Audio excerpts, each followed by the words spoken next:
Sometimes you can try so hard at something. Sometimes you can be so prepared and still fail. When you are where you are right now and you say, I can't take this, I can't handle this, I don't want any more, this is driving me crazy, you are saying, I don't want to go any higher. Most of you won't be successful because when you're studying and you get tired, you quit. And I'm here to tell you today, if you got somebody came to my office the other day crying. I said, look, don't cry to give up, cry to keep going. Don't cry to quit. You already in pain, you already hurt, get a reward from it. Don't go to sleep until you succeed. Listen to me. I'm here to tell you today that you can come here, you can jump up, you can do flips, you can be excited when we give away money. But listen to me, you will never be successful until I don't have to give you a dime to do what you do.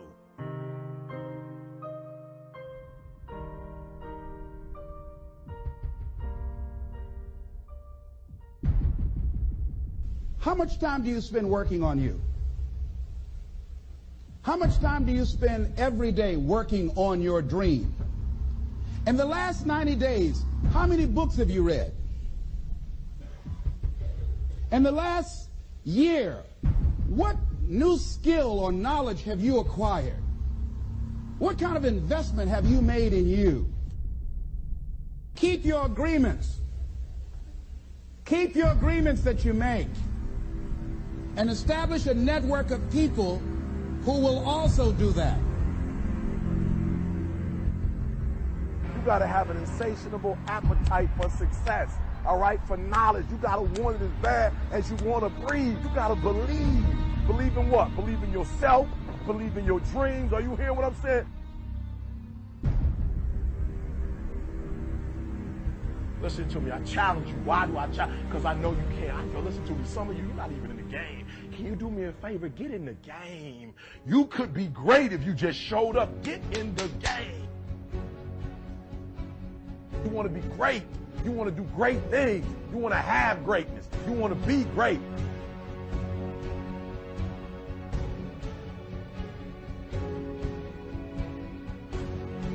I've often said a man's character is not judged after he celebrates a victory, but by what he does when his back is against the wall.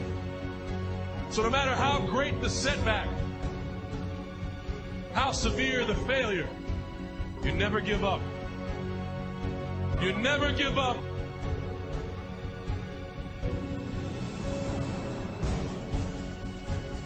It's possible for you to live your dream.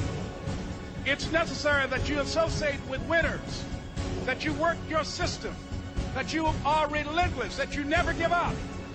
It's you. You've got to take personal responsibility. You've got to make it your personal business to make it happen. And you've got to resolve within yourself that I can do this, that it's hard, but you've got to say, I'm the one. I'm the one to make this happen.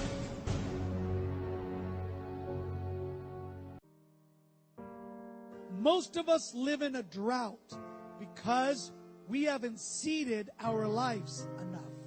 We have been raised in a culture, you've been raised in a family, you've been raised in a neighborhood. Most of our families struggle, fights, relationships, division.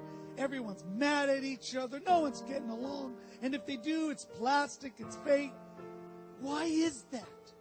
It's because we still haven't allowed heaven to fill our earth. Most of us turn to drugs. It isn't always a medical drug or even an illicit drug, but rather it's the drug of food. It's the drug of distraction. It's the drug of alcohol or cigarettes or something. You got to have a deeper meaning for your life than, oh, I'm on that grindstone again, or I'm on that treadmill. No wonder most people in life turn to alcohol or drugs or television. And even then they can't find something to entertain themselves. Even then they don't sense any fulfillment, because distraction does not create a life of significance. Distraction does not create joy. Distraction will not give you what you're seeking. Drugs will not change your life for the better. Right? What they'll do is hurt you. They'll create pain. And there are all kinds of drugs.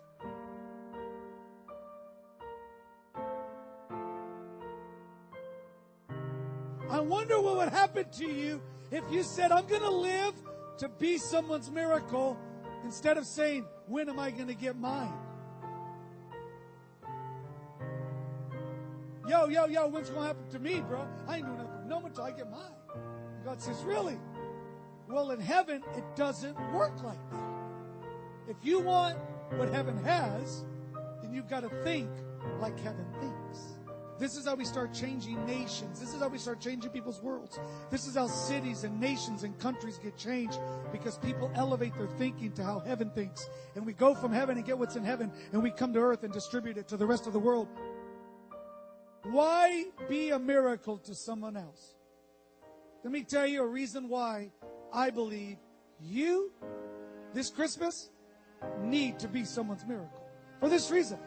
When you become a miracle for someone else, you position yourself to receive a miracle. There is a big difference between needing a miracle and being someone's miracle. There is a big difference between needing a miracle and being someone's miracle. It's like there's a big difference between saying, I'm going to pray for you, versus saying, I'm going to be the answer to your prayer. I'm going to pay your rent this month. I'm going to pay your child's education for a year. I'm going to give you a car. I'm going to pay your doctor's bill. I'm going to be the answer to it. I want us to believe that we can actually be the type of people who no longer need to ask for miracles because we're so busy giving and being miracles to other people.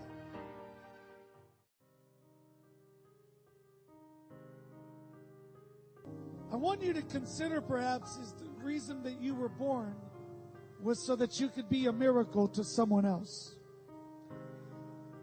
I want to ask you to consider this in your thinking today. Maybe the reason why you're here is so that you could be someone else's miracle.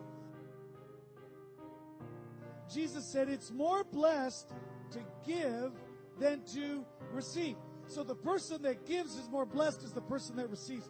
The person that gives miracles out is more blessed than the person that receives miracles. How many of you know that we don't think that way?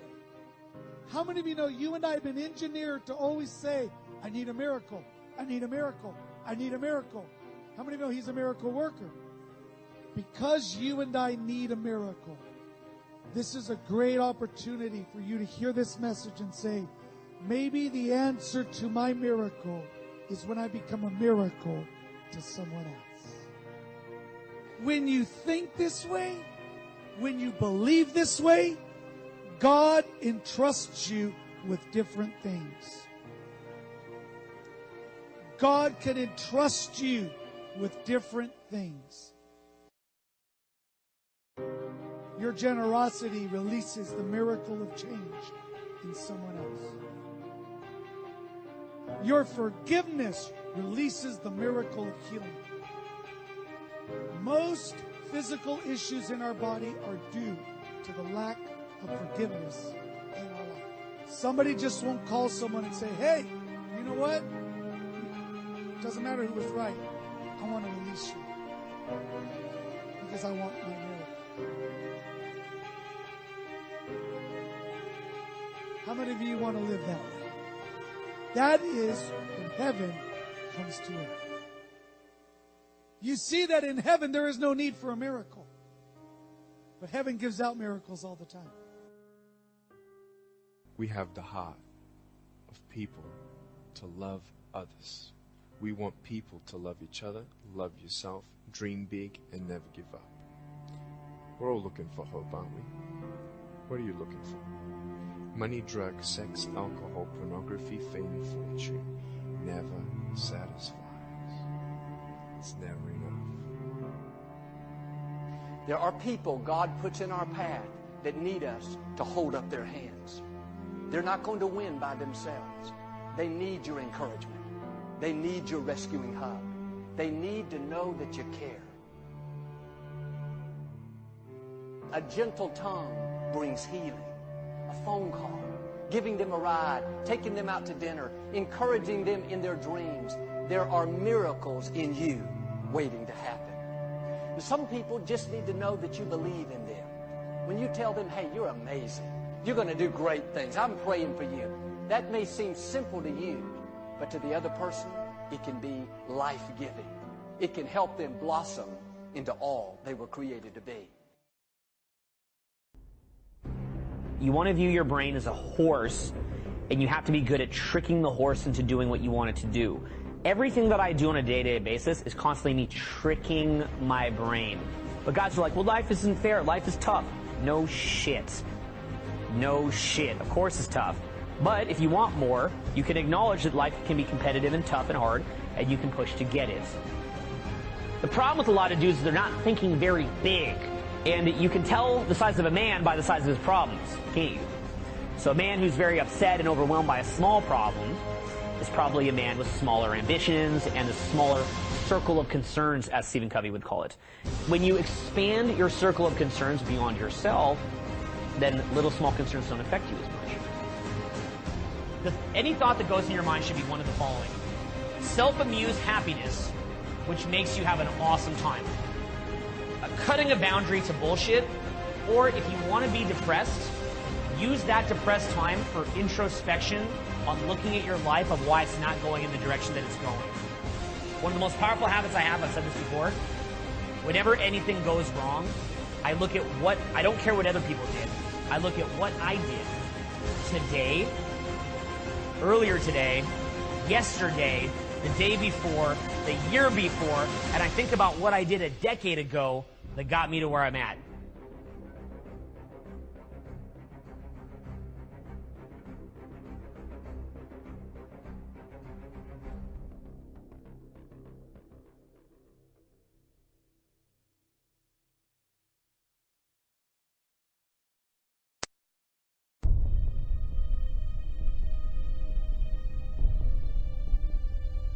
Ladies and gentlemen, it takes courage to live your dreams.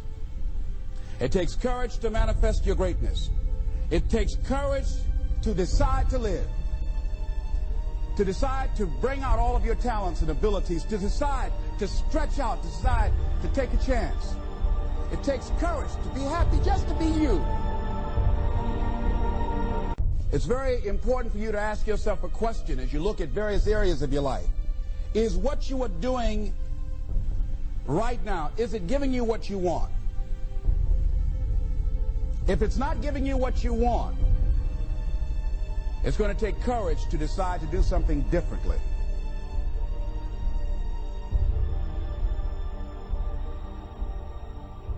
As you begin to look at yourself and ask some of these questions, what is something that you're good at?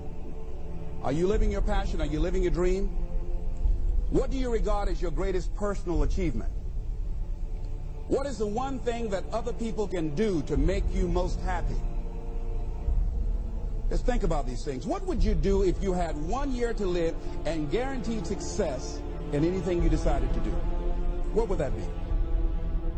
Many of us don't act because we want other people's approval. We want everybody to like us and to accept us. And that's not possible. Many of us don't do the things that we want to do and don't act because of lack of self-confidence. We don't believe enough in ourselves. See, many things we don't do is because of the fact we want people to like us. There's some necessary losses in life. See, we don't have the courage, and that's what it takes, courage. It takes guts to do that which you know you need to do. If you don't have the courage to act, life many times will move on you and make you act. Let me warn you, it can be painful, it will be uncomfortable, and that's where the growth is. When you're uncomfortable, when you're stretching out, when you're taking life by the collar, you're going to get thrown to the ground again and again and again. But when you have determination, and you know that what you're doing is right, it gives you your life, it gives a special meaning and power to you, you will have some power from on high. You will discover some things about yourself that will begin to electrify your personality. You'll begin to discover some things about you that you don't know you've got. when you put yourself in that type of challenging situation?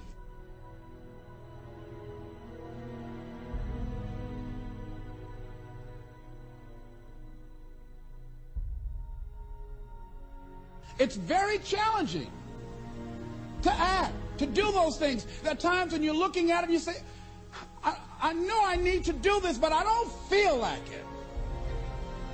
I don't want to do it. I know I need to do it, yet leave me alone. No, I don't want to do it. Some people dream of success while you're going to wake up and work hard at it. Nothing is impossible. You should get to the point where anyone else would quit, and you're not going to stop there. No, what are you waiting for? Don't let your dreams be dreams. Yesterday, you said tomorrow. So just do it! Make your dreams come true! Just do it!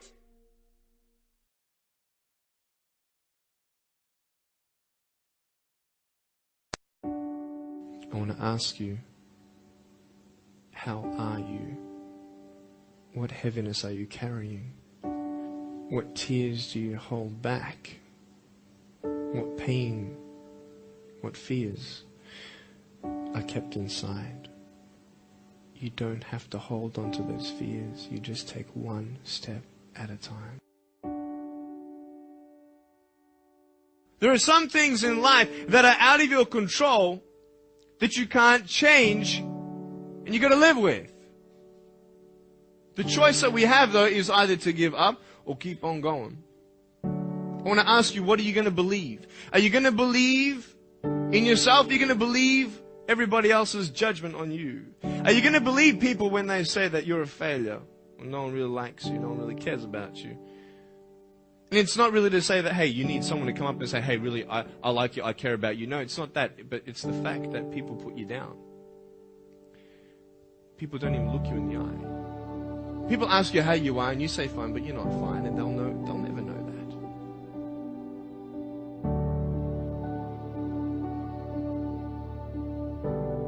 I want to ask you today, what are you looking for? If I gave you $1 billion, would you be happy? If you gave me $1 billion, I'd be very happy. But then if my mum dies tonight, am I happy? No. With all the money in the world, I'll never be happy. Why? Because money is something that cannot heal the soul.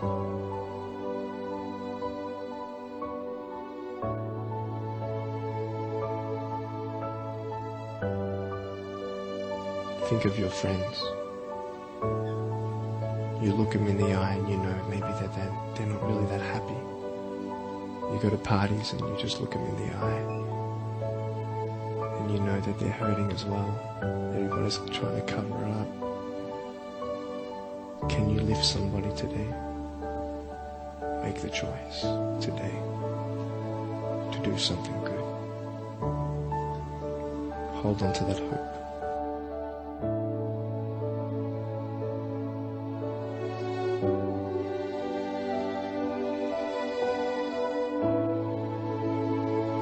Let's say that you have a problem in your life and you want to give up now.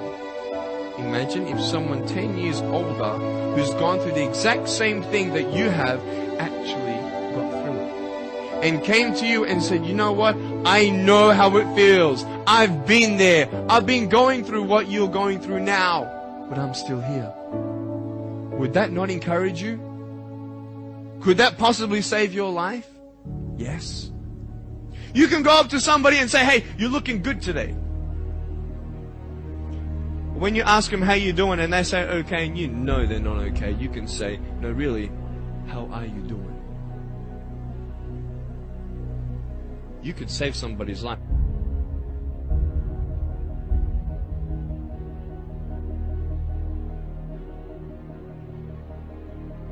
Let me ask you one thing. If you went through your life full of pain, full of tears, and at the end of your life, you actually saved somebody's life, is your life worth living? Is the pain worth someone's life if you could actually save somebody?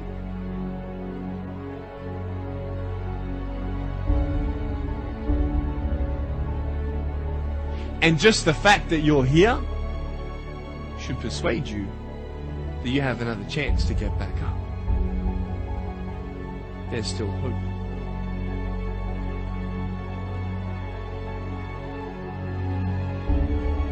You have a choice to either give up or keep going. Give up or get up. When you fail, try again and again and again.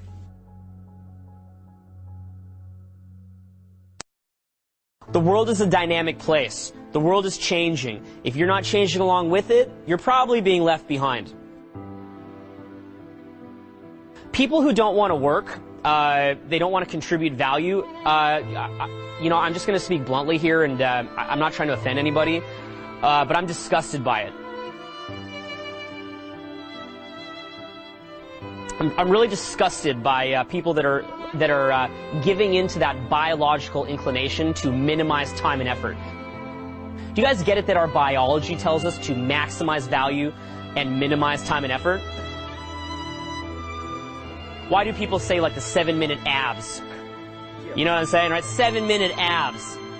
You know, because again, that appeals to the masses, their desire to minimize time and effort. So I looked at a lot of people that I viewed as failures, and big signs of failures to me were people who did not have a rational paranoia about failure. In fact, many people I know who are very well versed in self-development, they have forgotten the component of rational paranoia that you will fail if you do not take action. You guys see what I'm saying here? You will fail. Let me explain this to you. Failure is the default. You have to realize that once you do start working regularly and you enjoy what you're doing, you find the joy in what you're doing, it's really not that hard to work hard. It's actually pretty easy. The hardest part about beating laziness is just the initial shift in gears. It's like a diet. The only hard part of a diet is just that first month. Really, once you're past the first month or two, you just eat the healthy food. You just get in a routine with it. It's really fine. Right? So there's always a right way to do things, a wrong way to do things. A right way to get ahead is work really smart, really smart and strategically, but be willing to work hard. But it's that first little bit that is kind of tough. It's a little bit of a shell shock when when you're not used to it. You know what makes you happy? Finding something that you like to do, and then having a good balance between hard work, friends and family, hobbies, time off, learning, and work. Success needs to be earned and re-earned every day. So what you want to do is you want to keep building yourself. Take greater and greater challenges. If you actually take what I said to heart here, okay, and you apply it, the things that you can create in your life will be amazing. I saw that by breaking myself down and putting myself into more difficult situations, I could make progress. And once I saw that little bit of progress that I was making, I could see the longer-term reality of that, and I became addicted to it. And it became highly addictive of what could be accomplished. It's really cool. And what's really cool is that when you actually see what you can accomplish with long-term progress, if you can just be patient, do it the proper way. Take your time. Build it up. Execute.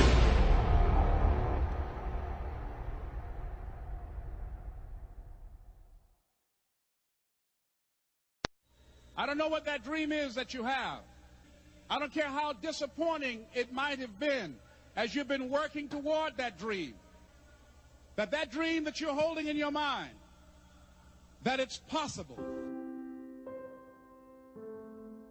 That some of you already know that it's hard. It's not easy. It's hard changing your life.